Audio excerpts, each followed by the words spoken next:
May nagtanong sa atin, sabi ni Sir Junix Subiono, kung sino ba talaga ang mas magaling, ang Philippine Marines ba o ang Scout Rangers?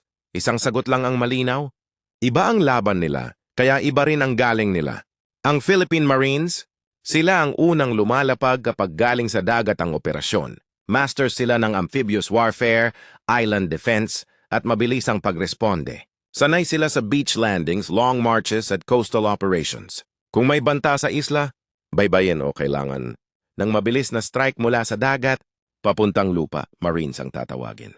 Samantala, ang Scout Rangers, tinatawag na silent, professionals at tip of the spear. Sila ang elite sa jungle warfare, small unit tactics, raids, reconnaissance, at counterinsurgency.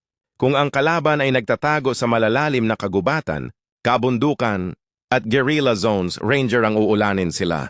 Tahimik, mabilis at nakamamatay kapag kinakailangan. Kaya sino ang mas magaling? Walang mas mataas, walang mas mababa. Parehong elite, parehong mandirigma, parehong nasa unahan ng laban. Ang tanong lang, saan ang misyon?